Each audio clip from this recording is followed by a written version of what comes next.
Salam aleykum və rahmetullah. Hamınızı xoş gördük. Deməli bugün Peyğəmbər sallallahu aleyhi ve sellemin bu 10 sünnəsini diqqətlə yerinə yetirək. Peyğəmbər sallallahu aleyhi ve sellem kim bu 10 sünnəsini əməl eləyərsə, cənnətdə sənə ev qazandıran əməllər haqqında hansı ki hədisləri gətirəcəm, bunları əməl etməklə cənnətdə sənə ev nəsib olacaqdır. Bu hədislərdən birincisi namazda ön sıradakı boşluqları doldurmaqdır ki, Resulullah s.ə.v də bu xüsusda buyurur ki, kim namazda, namaz səhvində hər hansı bir boşluğu doldurarsa, Allah Teala onun üçün cənnətdə bir ev bina edər və onun dərəcəsini artırar. Ona görə də namazda, iqamə gəldikdə, cərgədəki hər hansı bir boşluğu doldurmaq sənin üçün cənnətdə bir ev tikilməsinə və dərəcənin yüksəlməsinə səbəbdir. İkinci isə iadətun məridun və ziyarətun əxan filləhi. Xəstəni ziyarət etmək və Allah üçün qardaşını ziyarət etməkdir ki, Resulullah s.ə.v də hansı ki hədisdə buyurur ki, kim xəstəni ziyarət edərsə, Allah üçün qardaşını ziyarət edərsə, bir munədə, yəni bir nidaçı, yəni mələk ona səsləyər ki, xoş olsun sənə, gəlişin mübarək olsun, özün üçün cənnətdə bir məkan hazırladın. Ona görə də xəstəni ziyarət etmək, Allah üçün mömin, müsəlman qardaşını xoş günündə də, pis günündə də ziyarət etmək, özün üçün cənnətdə bir məkan, yəni ev hazırlamaq deməkdir. Üçüncü isə ravatib, sünnət-i ravatib. Yəni fərz olmayan, vacib olmayan, yəni gün ərzində Peyğəmbər s.ə.v-in qıldığı namazlardır ki, Resulullah s.ə.v buyurur ki, kim dəstəmaz alar, dəstəmazını kamil şəkildə yerinə yetirərsə və fərz namazlardan əlavə 12 rükət namaz qılarsa, nafilə namazı qılarsa, onun üçün cənnətdə bir ev bina olunar. Bu da bildiyimiz kimi, sübh namazından əvvəl 2 rükət, zöhr namazından əvvəl 4 rükət, sonra 2 rükət, elədi 8 rükət, məğrib namazından sonra 2 rükət, şa namazından sonra 2 rükət. Kim bu 12 rükət gün ərzində nafilə namazlarını qılarsa, Allah Taala da onun üçün cənnətdə bir ev bina edər. Dördüncü isə bu dünyada Allah üçün məscid tikənlərdir ki, Resulullah s.ə.v buyurur ki, kim bu dünyada Allah üçün bir məscid tikərsə, yəni riya, göstəri, şöhrət olmadan, Allah Taala da onun üçün cənnətdə bir ev bina edər.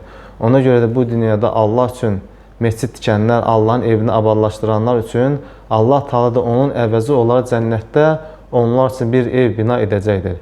Beşinci isə bazara girərkən oxunan duadır ki, Resulullah s.ə.v də bu xüsusda buyurur ki, kim bazara girərkən La ilahə illallahu vahdahu la şərikə ləhu mulku ləhəl həmdu yuhyi və yumitu və huvə hayyun la yamutu biyədil xayr və huvə alə kulli şeyin qadir deyərsə, yəni Allahdan başqa ibadətə layiq olan haqq bir məbud yoxdur, təkdir, onun şəriki yoxdur, o dirildəndir, öldürəndir, Allah daimi özü diri olandır, bütün xeyirlər onun əlindədir, o hər şeyə qadirdir. Kim bazara girərkən bu zikri deyərsə, Peyğəmbər s.ə.v buyurur ki, Allah Taala ona 1 milyon savab verər. 1 milyon dərəcəsini qaldırar, 1 milyon günahını sinər və onun üçün cənnətdə bir ev tikər. Ona görə bazara girərkən, o cümlədən də hər hansı bir marketə girərkən, yəni alış-veriş məqsədi ilə kim bu zikri eləyərsə, bu əcrə nail olar və onun üçün cənnətdə bir ev nəsib olar.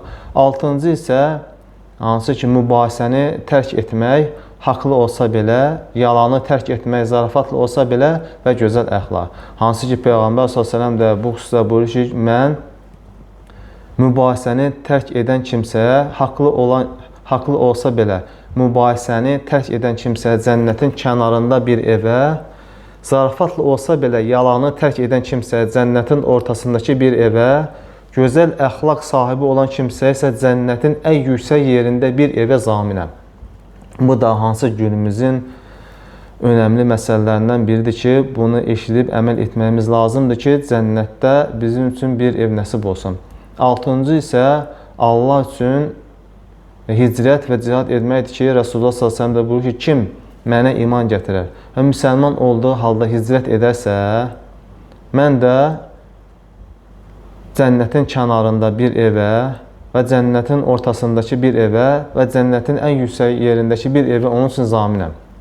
Kim mənə iman gətirər və məni Allah üçün cihad edərsə, mən onun üçün cənnətin kənarındakı bir evə, cənnətin ortasındakı bir evə və cənnətin ən yüksək yerindəki bir evə zaminəm. Ona görə də kim bu dünyada Allah üçün evindən didərgin düşüb hər hansı bir müsəlman ölkəsinə hicrət edərsə, Allah Teala da onun üçün cənnətdə onun üçün bir ev bina edəcəkdir. 8-ci isə Allah Subhanahu taala hər şeyi daha yaxşı bildiyi halda mələklərə deyər ki, qulumun, yəni bəndəmin övladının ruhunu aldınızmı? Mələklər deyər, ya Rəbbi, bəli. Allah Subhanahu taala yenə deyər, bəndəmin ürəyinin meyvəsini, yəni onun övladının ruhunu aldınız? Mələklər deyər, bəli. Allah Subhanahu taala hər şeyi daha yaxşı bildiyi halda mələklərə deyər ki, qulum nə dedi?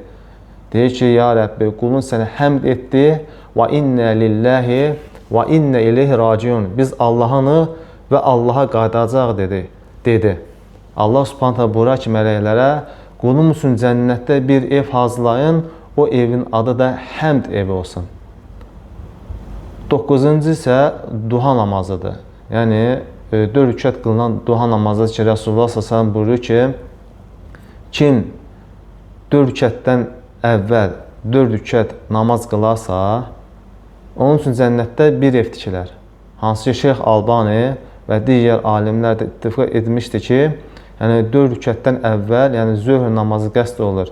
Kim zöhrdən əvvəl, yəni 4 rükət duha namazı qılarsa, Allah Teala onun üçün cənnətdə bir ev bina edər. 10-cu isə Peyğəmbər s.ə.v buyurur ki, kim gün ərzində İxlas surəsini 10 dəfə sonuna qədər oxuyarsa, yəni hamımızın bildiyi qısa bir surədir. Qul huvallahu əhəd, de Allah təkdir, Allahu səməd. Allahu səməd, ləm yəlid və ləm yulad. O nə doğub, nə doğulmayıb, və ləm yəkullahu kufuvan əhəd və onun heç bir bənzəri yoxdur. Yəni kim gün ərzində bu zikri sona qədər 10 dəfə deyərsə, Allah Rəsulü s.ə.v buyurur ki, onun üçün cənnətdə bir qəsr tikər.